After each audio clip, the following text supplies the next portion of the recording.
Assalamu alaikum dear students, and welcome to the first lecture on report writing skills. Dear students, I am very much positive that you people will benefit a lot from these lectures on report writing skills. Dear students, in your professional life, writing is something that cannot be excluded from the communication of professional life.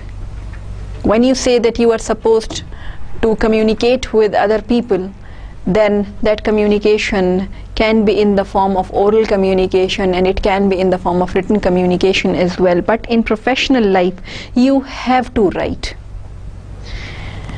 And when you have to write, then of course there are some rules and regulations that must guide your writing procedures. Now this subject, report writing skills, is basically designed to make you understand how to write in different formats of different types of reports. But before moving on to those details, let us first start with the definition of a report. That what is a report, by the way? Now dear students, the standard definition of a report is that it is an impartial and objective collection of facts. I repeat, a report is an impartial and objective collection of facts. Now what is the meaning of the word impartial, and what is the meaning of the word objective, and then what is the meaning of the word fact? One by one we would be discussing them in detail, beginning with the word impartial. Now dear students, the word impartial, the quality of being impartial, that means something which is not having any partiality in it, something which is not having any prejudice of yours involved in it, any piece of writing which is not having any bias of the writer in it. So it is impartial, it is neutral, it is not having any negative bend towards any side. That piece of writing is impartial. The first word, impartial, defined something which is having impartiality in it. Then the second word, impartial and objective collection of facts. Dear students, the second word is objective. In order to understand the second word, you first should understand the word. In order to understand the word objective, first you should understand the word subjective. If you understand the meaning of the word subjective, automatically you will understand the meaning of the term objective. Subjectivity means, dear students, where your personal opinion is existing. If I say this statement of yours is subjective, that means I would say that it is having your personal feelings, likes and dislikes in it. For example, statements that I think, statements that my opinion is, statements like I feel. Now dear students, this I basically is an element of subjectivity. This I should never be the part of professional communication, any professional report. This I has to be removed from the written or oral communication of your professional life, of your reports. It should be that the research suggests that, or the data that was gathered through the logical assimilation of different details shows that or the report shows that I should be removed, I should be nowhere, I feel that, I think that, this is subjective. It should be the report says that, the recommendations say that, the research shows that. This is the objective way of saying something in a professional piece of writing. We are trying to explore the different words, we are trying to understand the different words of the definition of a report, which is a report is an impartial and objective collection of facts. And we have defined two words, first impartial and the second one objective. Now we move on to the third word, dear students, that is facts. Now dear students, in order to understand what is a fact, you should know the difference between a fact and a gossip. Dear students, a gossip is something which is normally not true. A gossip is something which is again based on your speculation. Whereas fact is something which is based on the data that you collected through research, through scientific investigation, or through some experiment, primary research or secondary research. Anything that you attained out of any sort of primary or secondary research is a fact. So in our report, you are recommended not to add the gossip, you are recommended to add up a fact. And which fact? Which is impartial and objective. So repeating the definition of a report, dear students, a report is an impartial and objective collection of facts. This definition should be clear to you, by now. Now let us move forward. Now dear students, moving forward, I should be telling you something about the types of communication. Internal communication, there are two types of communication existing: internal communication and external communications. This division is on the basis of location, by the way, where the communication process is going on. This has nothing to do with other types. So what is meant by internal communication and what is meant by external communication? Dear students, when you communicate with the people of the same organization where you're working, this is called internal communication, and while you're communicating to the people outside your organization, this is called external communication. In order to make you understand this thing, for example, I reside at house number 83, and I am having with me my parents, my brothers, my sisters living, and if I communicate with my parents, if I communicate with my brothers, if I communicate with my sisters, then I would say that this is an example of internal communication. I am communicating with the people living in house number 83.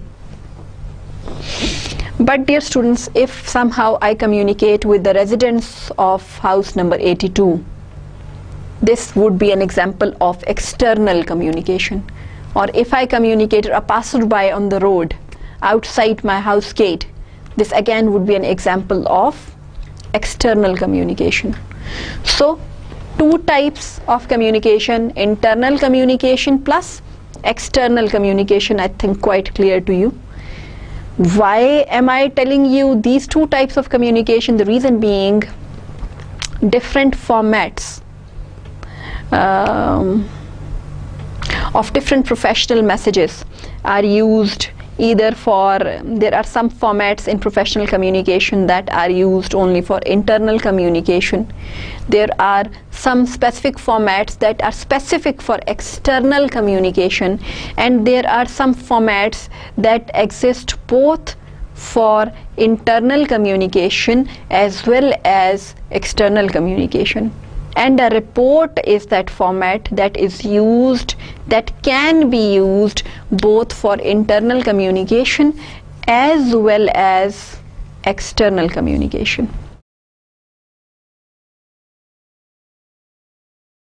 Now, dear students, you can be having different types of report that in the forthcoming lecture we would be discussing in detail, but just to give you introduction kind of a thing, let me introduce you to some of the types of the reports that you might be using in your professional life. You can be having formal reports, you can be having informal reports, you can be having voluntary reports, you can be having authorized reports, you can be having analytical reports, then you can be having informative reports, you can be having persuasive reports, periodic reports, annual reports, monthly reports, daily reports. There are many more to these types. Just simply giving you a brief intro of these types that I just mentioned. Dear students, a formal report basically is a type of report that is a longer one. Normally this word formal is used with the word language. When this word formal is used with the word language, the story is different, but when this word formal is being used with the word report, the story is a bit different. When you use the word formal with the language, it means you're supposed to use formal language, whereas when you use the word formal with the report, this simply normally means that it is a lengthy report having some additional supplemental and extra parts attached to it, more than 10 to 15 pages. A long report. You might be having formal language or informal language, depending on the requirement, or less formal language. Whereas, dear students, an informal report is a report which is a short report. I repeat again, when normally you use the word informal with the language, it's having a different meaning. It means informal language. But when you are using this word informal with the report, normally it means a short report. The other word, the other name of an informal report is a short report, normally less than 10 pages. Then, dear students, there is a report that I call the voluntary report. When you are writing any report, dear students, on your own initiative, when nobody else has asked you to write any report, nobody else has requested you to write any report or ordered you to write any report, you are writing that report on your own initiative, you will be calling that report the voluntary report. Authorized report. Dear students, if somebody else, any of your senior organizational professional life colleague has asked you to write a report, or if somebody else has requested you to write a report, then in that situation you are not writing the report on your own initiative, you are writing it on the request or command of somebody else, order of somebody else. In that case, that report will be called an authorized report. Then, dear students, I use this terminology, the informative report. Any report, dear students, that will be giving you simply an information of anything. For example, I am writing a report on the number of the chairs in different classrooms, on all the classrooms of ComSats. I am simply trying to gather some information, simply trying to you can say show up some information in this report, that is only the number of chairs in all the classrooms of ComSats. I am simply informing. So such reports in which any information is being given are called the informative reports. Analytical reports. If the topic of the report is the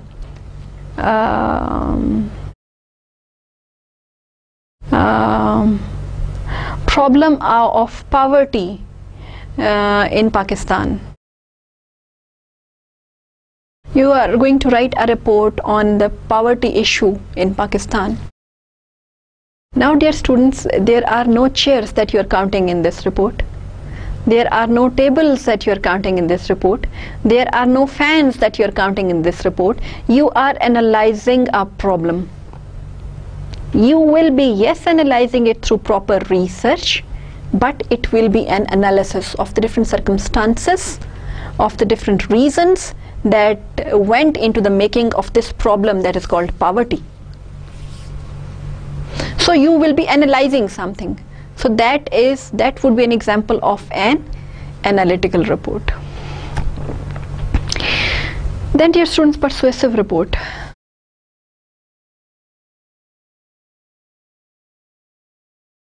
In an informative report, you are simply providing the information. In an analytical report, you are analyzing a particular situation. And dear students, in a persuasive report, as the word persuasive itself shows that it is coming from the word persuade, to persuade. You have to persuade somebody for something. For that, you might take the help of an information, of an analysis, of some logic, of some research, but the end is that you have to convince someone for something. For example, if you're writing a persuasive report in which you have to convince your authorities that they must be hiring 10 new managers for your organization, so you would have to persuade them. You would have to convince them for this action. So that would be an example of a persuasive report. Then, dear students, you might be having, yes, these annual reports, periodic reports, monthly reports that are being repeated, reports that are being repeated after regular intervals of time. These are called the periodic reports.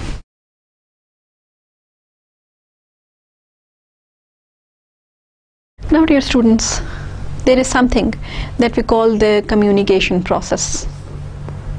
What is a communication process? Well, dear students, when we say that the entire life of ours as human beings is revolving around communication, then actually it means that it is revolving around many communication processes in our personal life as well as in our professional life. You have to talk to other people. You have to communicate with other people because of plenty of reasons. This is how the life goes on planet. And when you start the communication process, when you start communicating with someone, you initiate something that is called a communication process. I say hello to you, I say assalamu alaikum to you, then I am sending a message to you. Now I am the sender of the message. And when I have sent a message to you, you are the receiver of the message. Now from you I expect a reply in the form of walaikum assalam. Now when you, the receiver, send me back this message, walaikum assalam, then this is the feedback. This walaikum assalam is the feedback that I wanted. Now here the communication process gets complete. Sender sends a message, the receiver receives the message, and then the receiver sends back the feedback to the sender through some medium. These are the 5 elements of a communication process: sender, receiver, message, medium, feedback.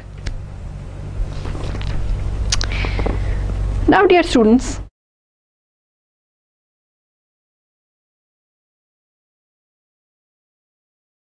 point is this: why am I discussing this communication process?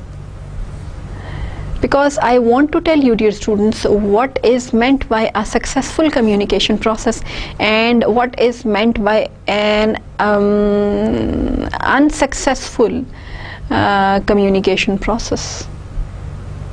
or a failed communication process. When, as a sender, you are sending a message, you are expecting a feedback. If you get back the desired feedback, the feedback which you wanted from the receiver, if you get exactly the same feedback which you wanted, you will call your communication process a successful communication process. But dear students, if when I am saying Assalamu alaikum, there are two situations. One, that you reply back, Wa alaikum assalam, I am getting the desired feedback, this is a successful communication process. But if I do not receive any feedback from you, this will be a failed communication process. Or if in response as a feedback you give me a very angry gesture, not giving me a word, as a feedback, an angry gesture as a feedback, in response to my Assalamu alaikum, then again that would be an example of a failed communication process in which the sender of the message could not receive the desired feedback, the feedback that the sender wanted, and that was Wa alaikum assalam. So I think it's quite clear to you what is meant by a successful communication process and what is meant by a failed communication process. Unsuccessful communication process. Now dear students, when you write a report, you are the writer of a report, then no doubt you are initiating a communication process.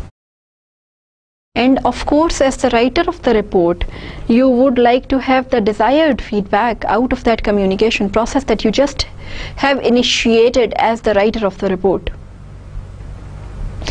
Now, in order to be successful anywhere in any sphere of life, there always have been some rules, some regulations, some guidelines, and people, your elders must have been telling you kindly, if you do this, you will get this. If you do this, you will suffer like this. These are the recommendations, these are the guidelines, kindly follow them in order to be successful. Same is the situation in case of these communication processes that you will be starting by writing a report. There are, yes, some guidelines, dear students, that will be making the basis of any sort of writing of in any format if you want to get the desired feedback from your pieces of professional writing. For example, dear students, the general guidelines are that your written message should be having all the necessary desirable information. Your written message should be having specific facts and figures in it. Then dear students, your written message should be showing reader benefit or interest in the reader. Then dear students, your message should be having effective sentences and paragraphs. Your message should be having coherence for clear meanings. Your message should be having unity to express the main idea. Your message should be using the right level of language, and there must be no mistakes, no omissions, no errors in your message. Now your message should be having all these qualities. And in order to understand one by one, dear students, these qualities in detail, let me give them the heading of 7 C's of communication, which make the basis of any professional communication, whether you are going for a written communication or oral communication. Whether you are writing a report, you should be following these principles. A memorandum, you should be following these principles. A letter, you should be following these principles. Will be beneficial to you in all the formats of the writing in professional life.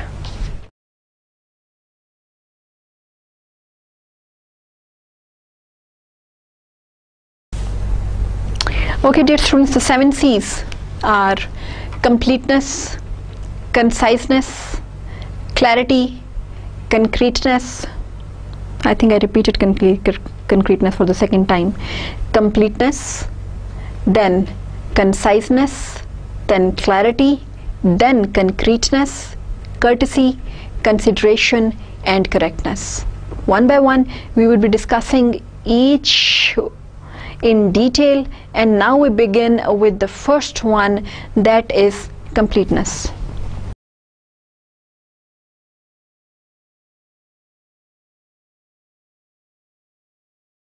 Complete. First C is completeness, coming out from the word complete. A complete, that is, what is the meaning of the word complete, by the way? When I say a particular thing is complete, it means it's having everything in it. It's not having anything missed out. All the necessary items are present in that particular thing. Ingredients are all there. So dear students, when we apply the same quality, completeness on the professional written messages, how to make them complete? On reports, how to make them complete? There are some tips, dear students, that you should be following in order to get your written messages, written reports converted into complete messages, complete reports. Have a look on the screen. Tip number 1, provide all necessary information. Tip number 2, answer all the questions asked. And tip number 3, give something extra when desirable. Beginning from tip number 1, provide all the necessary and desirable information. Well, dear students, say you are writing a request to the purchase office, that you, and the request that you have written is a demand request, say a demand report, and in that the sentence that you have added up is, I want chairs. Now this is the entire message. Dear students, just try to use your common sense. Would that person who has written this report or written this demand request in the report shape, would that person ever get those chairs?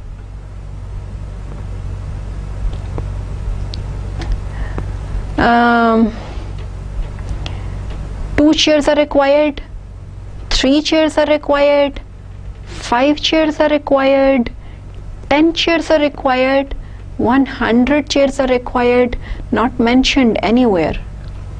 When are those chairs required? Nobody knows. And what are the various cost ranges? Again, not known. What type of chairs? So dear students, the message, the request was incomplete,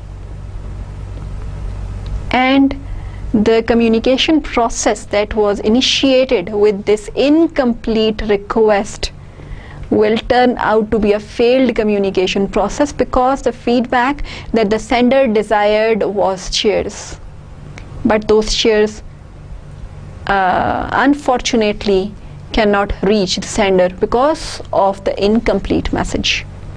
Recommendation is, add all the necessary desirable information in your professional message in order to get it converted into the one that will bring you back the desired feedback through the communication process.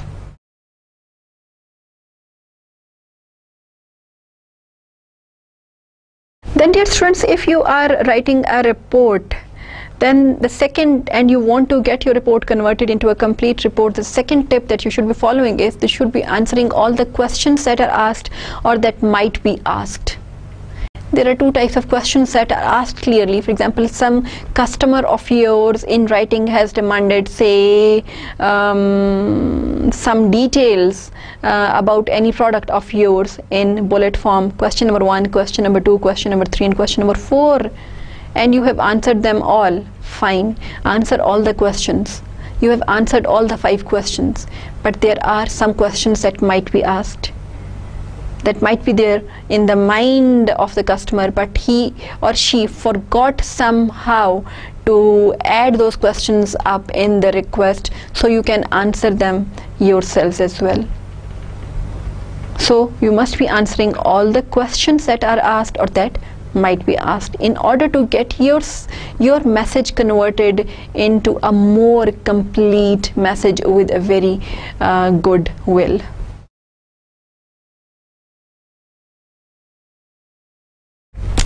Third point, dear students, in order to get your message converted into a complete message is that give something extra when desirable. Now, what is meant by this give something extra when desirable? Almost the same as the second point, that you must be answering even those questions that were not raised by the person who requested something, but that might be there in the mind of the person. Anticipating those questions to answer them. For that, I will make you understand this point through an example in front of you, and this is a letter to a new savings depositor by a bank. Kindly have a look on the screen, dear students, the letter number 1, and it is incomplete. Have a look. Thank you for the confidence you have shown in us by the account you recently opened. All our facilities are at your disposal, and anytime we can be of service, please call on us. Our appreciation is best expressed by our being of service to you. This is message number 1. And I will nominate this message as an incomplete message. Now let us see if written in a better way, in a complete manner, what shape of this letter would you see. Have a look on the screen. I will be reading it out to you. Revised complete letter to the new savings depositor. Kindly have a look on the screen. Thank you for the confidence you have shown in First Federal by the savings account you recently opened. Our goal is to make our services to you both pleasant and helpful. Among the conveniences and services available to you at First Federal, you may be specially interested in these. Your passbook deposits earn 6.5% profit compounded monthly. Better than checking service helps you pay bills on phone, earns interest on your money, and permits using our 24-hour cash machines. Mortgage loans help you to buy, build or refinance a home, or to borrow for the property repairs and improvements. With our money market certificates, you can earn profit at various current high rates depending on time and amount of your investment. The enclosed leaflet gives you more details about these and other services available to you at First Federal. Free customer parking is provided in the lot north of our office. The teller stamps your parking slip, entitling you to free parking while doing business here. Of course, office hours are 9:30 a.m. to 4:30 p.m. weekdays except for Friday, when the doors remain open until 6 p.m. You are most welcome to come in whenever we can assist you. Please consider this association your financial headquarters for your savings and borrowing needs. Now, dear students, this is a comparison of message number 1 and message number 2. Have a look. There was something extra that was being given in message number 2, although the customer did not ask it. This is something extra, but the next word is desirable. What is meant by the word desirable? Desirable means that is related, that is beneficial to both the parties.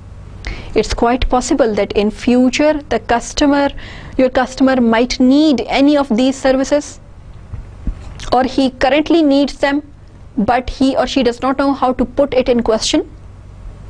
So you are giving this information. Even if the customer, he or she directly does not need it, any of the friends or acquaintances of the customer might need it, and they might hand over this information to them. And dear students, you are doing a business. You need people know what are you offering. This is your requirement. You need them to know. Who are you? What are you doing? What are you offering? So it will improve your business as well. It will help your business as well. It's a good marketing strategy as well. Complete messages help your business in a very good and professional way, whereas incomplete messages do the exact opposite. So dear students, the recommendation is that if you want your reports to bring you back the desired feedback, then kindly go for complete messages. Now dear students, we move on from the first C to the second C, and the second C is conciseness, the exact opposite of completeness, by the way. Not exact opposite of completeness, but saying everything but saying it in a concise way. What is meant by the word concise? Means short. The next demand from your written messages or reports is that your report should be a concise report. Now the point is this, dear students, when you will be adding up the necessary and the desirable information in your report, necessary and desirable information in your report, you are adding up information. Look, if you want to make it complete, whenever you add up something, it becomes long. But the next demand is you should make it short, you should make it concise. Now, how to make your report complete and concise at the same time? Apparently, these two qualities seem to move in the opposite directions. Dear students, then the answer is this: do make your reports complete and concise at the same time by following the particular formula that I'm going to tell you. Make your reports concise at the cost of three things: at the cost of repetitions, at the cost of lengthy terminologies, then at the cost of wordy expressions, have a look on the screen, and at the cost of irrelevant material, but not at the cost of necessary desirable information. If it's the necessary desirable information that is making your report long, let it be long. But if it is the irrelevant terminology or irrelevant information that is making your report long, remove it. If it is a wordy expression that you are using, and in place of that wordy expression you can use a shorter expression, then replace the wordy expression with a shorter expression. And if it is an unnecessary repetition that is making your report long, then remove that unnecessary repetition. So dear students, there are three tips in order to get your message, get your report converted into a concise report. Tip number 1, have a look on the screen: eliminate wordy expressions. Tip number 2, include only relevant material. And tip number 3, avoid unnecessary repetition. We would be starting in detail with tip number 1, that is eliminate wordy expressions. Kindly have a look on the screen. Before explaining this thing in detail, dear students, you must have witnessed one thing, that if you ask any of your friends to say something on any topic, or say something, say on mobile phones, dear students, you will be having 10 of your friends sitting with you, and you will find that friend number 1 said 2 lines about it, friend number 2 talked about a length of or simply you have asked them to write something on it. Friend number 1 wrote only 2 lines, friend number 2 wrote 1 paragraph, friend number 3 wrote 1.5 paragraph, friend number 4 wrote I think some 2 pages, friend number 5 wrote 10 pages. There was yet another friend who simply wrote a single line, and the topic was same, mobile phone.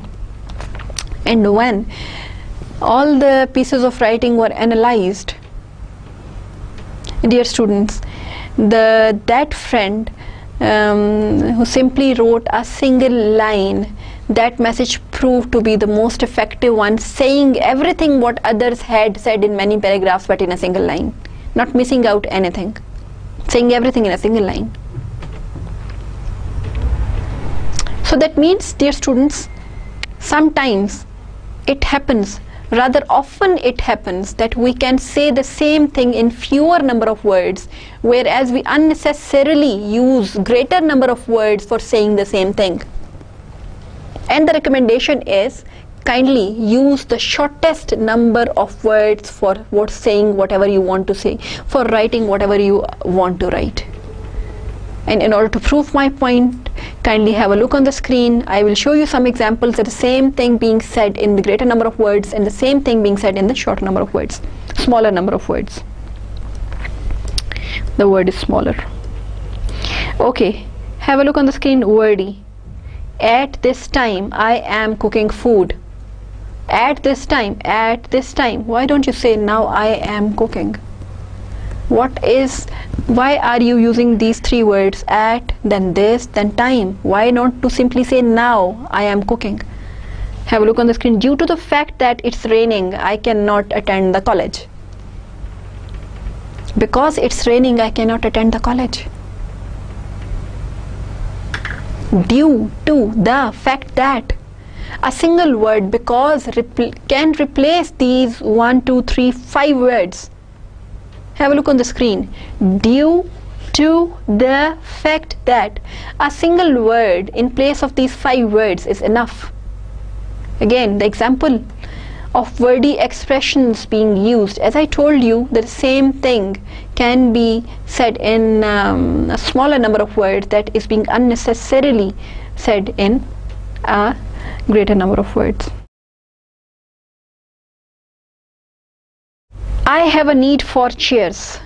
Why don't you say I need chairs? Have a need. Have need for. 3 words. Single word. Need. I will submit this report in due course. In due course. Soon I will submit this report. Single word soon is better than these 3 words in due course. Okay, then allow me to say how helpful your response was. Same thing can be said in this way. Your last response was helpful. Allow me to say your last response was helpful. Why don't you say simply your last response was helpful? Unnecessarily lengthening the sentence for simple verbosity, not required. Please be advised that your admission statement was received. Your admission statement has been received. Please be advised. Wordy expressions unnecessarily being used, having no benefit of any sort obvious. Please be advised. You can straight away say your admission statement has been revised. You are not being discourteous over here. Without being discourteous, you can say the same thing in fewest possible number of words.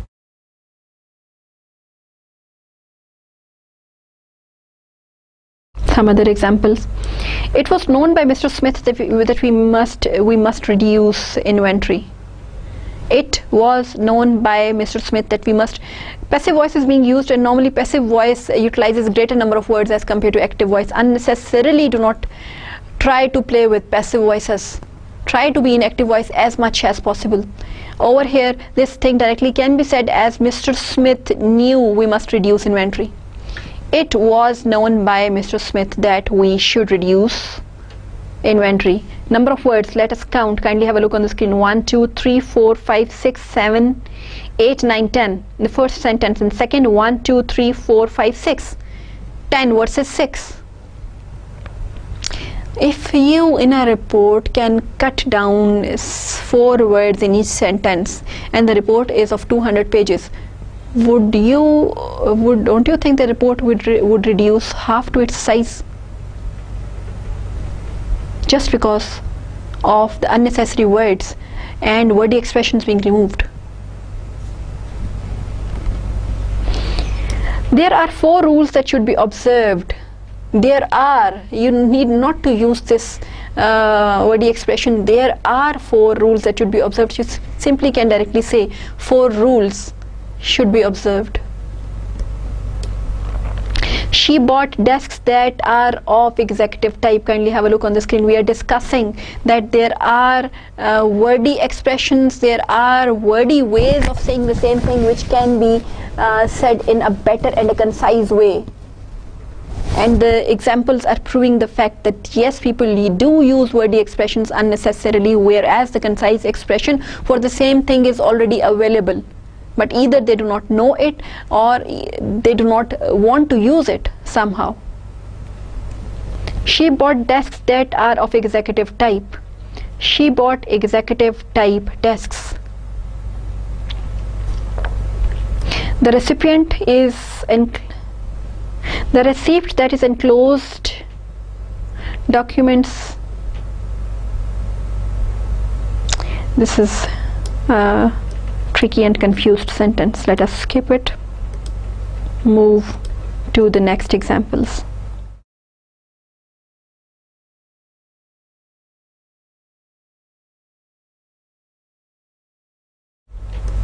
The total balance will be found on page 2 of this report. Now the total balance will be found on page 2 of this report. Why don't you say the total balance is on page 2 of this report? Then, dear students, the reports are to be submitted by employees prior to 5 to 5, at which time they will be received by Mr. Jones. Okay, the same statement can be said as, please submit your reports to Mr. Jones by 5.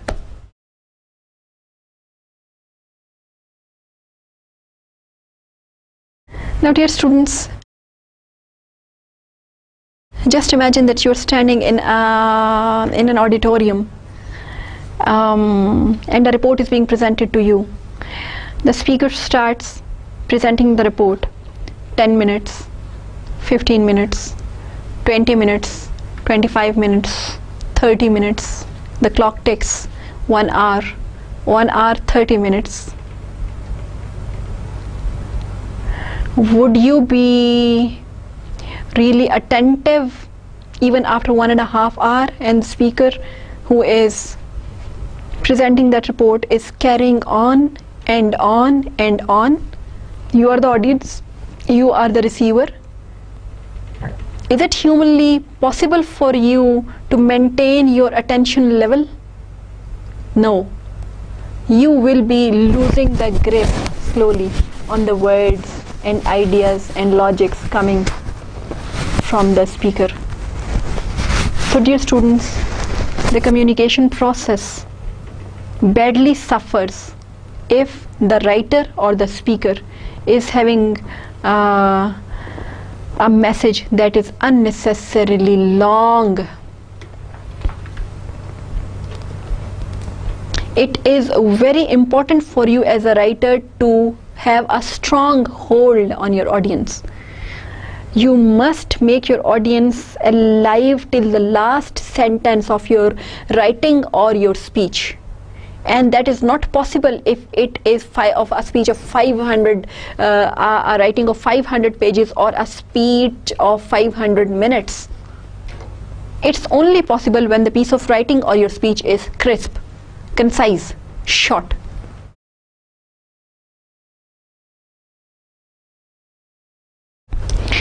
Now, dear students, we move on to the second tip of getting your message converted into a concise message, and that is include only relevant material.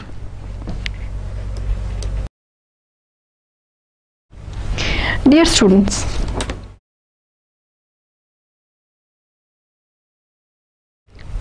I am, say, writing a report or a message in which I am trying to advertise my bank. And the bank is located in Islamabad, and I start by saying Islamabad is a beautiful city and it's having mountains, different mountain ranges that keep on changing their hues and colors with time and with season. And Islamabad is having the clouds of different shapes as well, flying from one place, from one side to another side.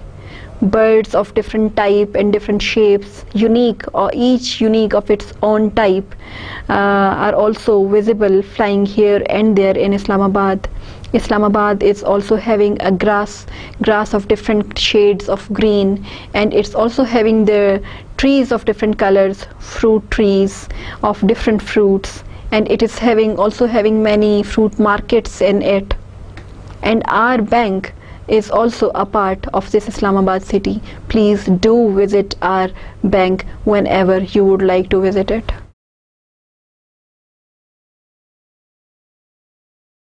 Your bank where was your bank by the way in this message? Or what your bank has to do with the mornings and evenings and the clouds and trees and grass of Islamabad? So you can find, dear students, in this whole message, irrelevant, unnecessary details which were unnecessarily lengthening the message were added to this message, which were not beneficial at all, which were not desirable at all, which were not required at all, simply unnecessarily increasing the size of the message, having no benefit to either side, either to the side of the sender or to the side of the receiver. An example of the irrelevant detail being given. So the recommendation is avoid to have any irrelevant details in your written messages. Include only relevant material. Trying to make what? Trying to make our messages converted into concise messages. Okay. Okay, yes, dear students, then the third tip in order to get your messages converted into concise messages is that you should be avoiding unnecessary repetitions.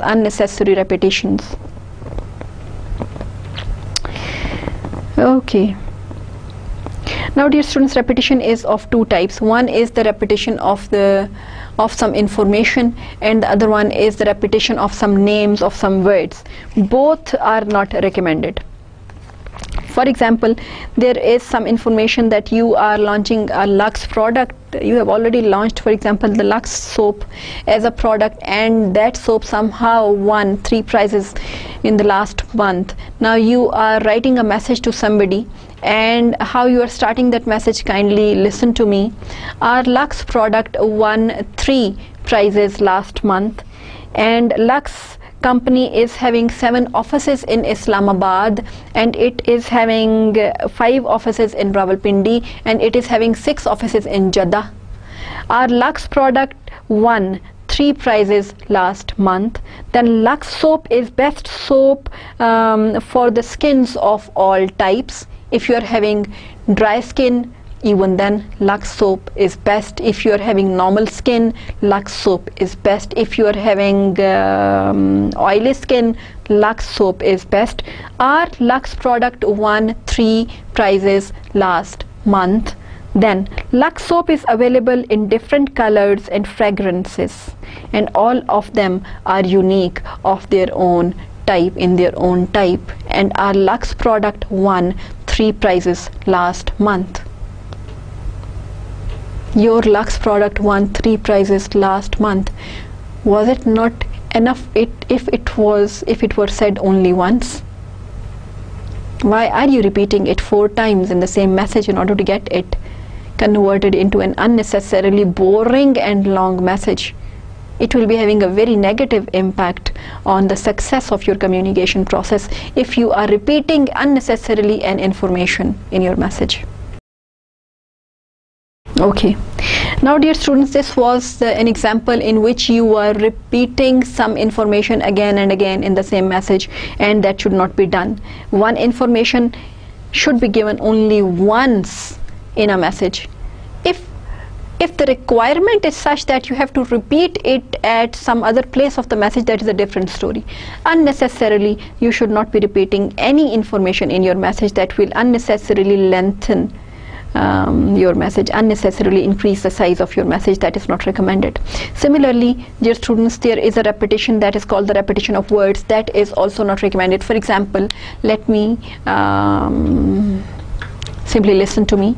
Pakistan Telecommunication Organization is the biggest communication network of Pakistan, and Pakistan Telecommunication Organization is providing the networking facility all over the country. And Pakistan Telecommunication Organization is having thousands of the employees working with it, and Pakistan Telecommunication Organization is giving the best salary packages to all the employees working in it. Pakistan Telecommunication Organization is having the employees with best of their capabilities picked up from the different countries of the world, as well as different cities of Pakistan. Now, dear students, you are repeating the word, the entire name of the company, Pakistan Telecommunication Organization, in each line. Now, this is not an information being repeated. These are the words being repeated. 110 ways. You can replace them with a pronoun.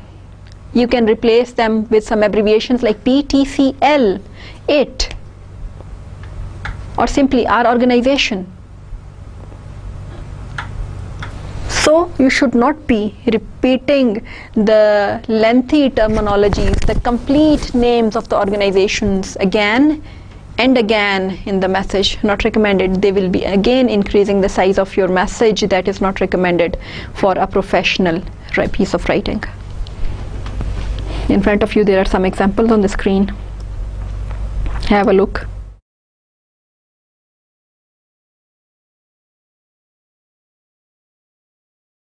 Okay,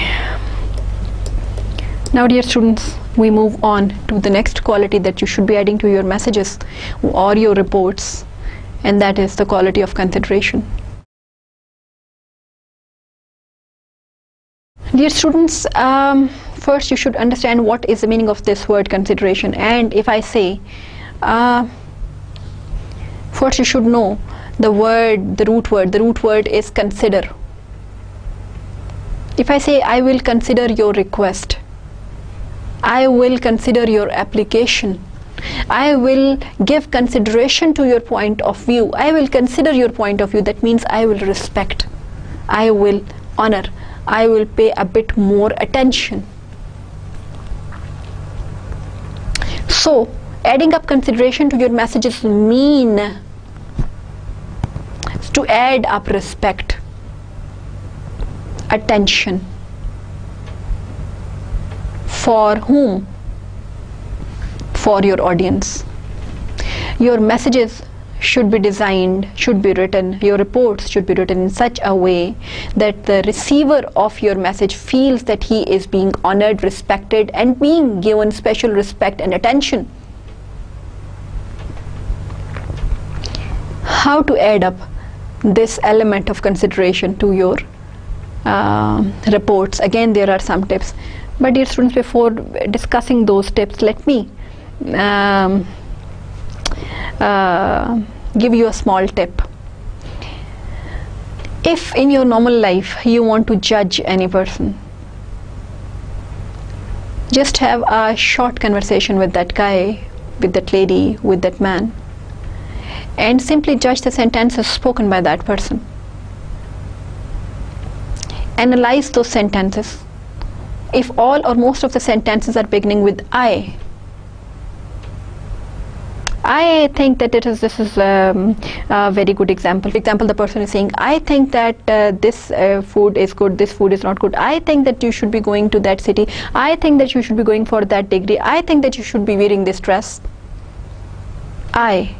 The sentences spoken by that person beginning all with I are showing only one thing, dear students, that the person is a self-centered, selfish, and self-worshipping person. And for that person, you are not important. That person is not the sort of person giving respect to others. This small analysis will speak volumes about the personality of that person, only the sentences spoken by that person. On the other hand, if the person you are talking to is having most of the sentences starting with you, up, you cook different dishes, all of them really are very good. Your qualifications also seems to be very much impressive.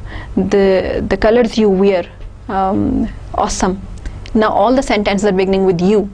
I'm not saying that beginning the sentences with you and going for the phrases. Most of the sentences, or all of the sentences, are beginning with you. Then that simply shows that the person gives importance to you. For that person, the other human beings are also important. Now, dear student, that simply means that the beginning of the sentence, the way you are beginning your sentences, whether orally or in the written way, they speak volumes about your psyche, volumes about your thought, volumes about your inside. So same volumes will be spoken by your written messages, by the way. First tip is focus on you rather than I and we. If you want to add up consideration to your messages, there are 3 tips. Number 1, focus on you rather than I and we. Number 2, show audience benefit or interest in the receiver. Kindly have a look on the screen. And number 3 is emphasize positive and pleasant facts. We will be discussing tip number 1, and that is focus on you rather than I and we. Dear students, in 80% of the situations, if you want to add up consideration to your messages, then try to begin your sentences of the written messages of yours with you. Automatically, this quality consideration will get added up to your messages.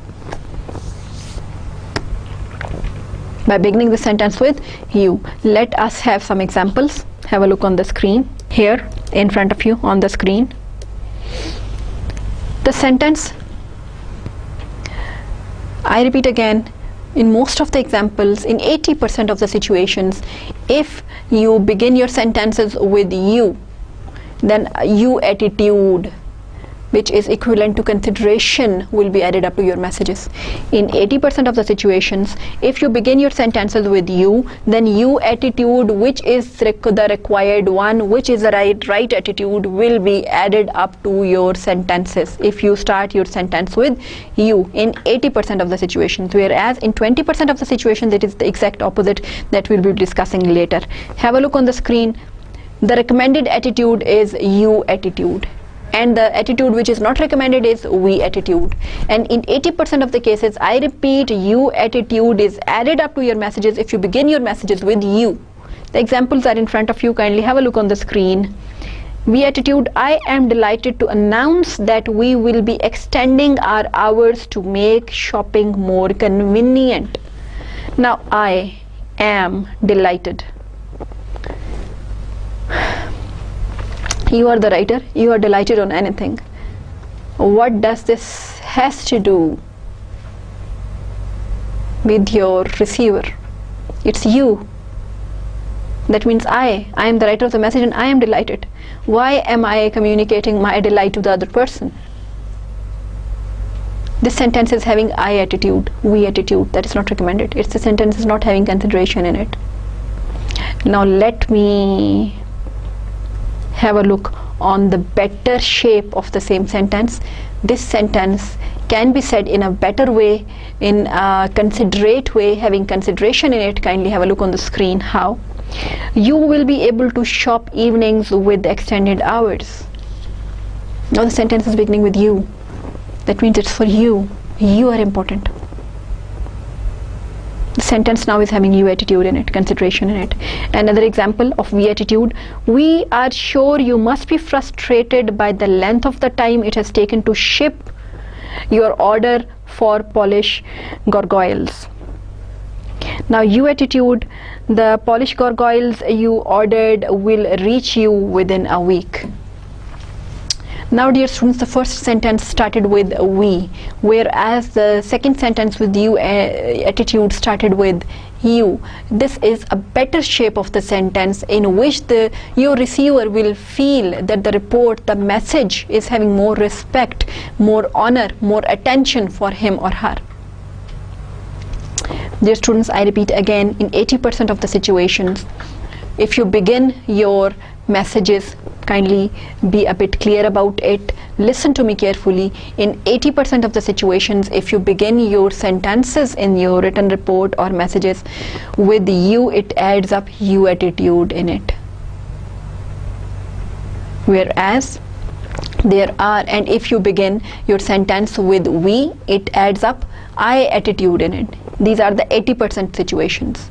In 80% of the situations, beginning the sentence with you equals to you attitude. Beginning the sentence with I or we equals to I attitude. In there are some exceptional situations, 20% situations, where if you begin the sentence with you, it equals to I attitude. And if you begin your sentence with I, it equals to you attitude. Those exceptional situations will be discussed by us in the next lecture, inshallah. Till then, wish you best of luck in all the good things of your life. Till then, Allah Hafiz.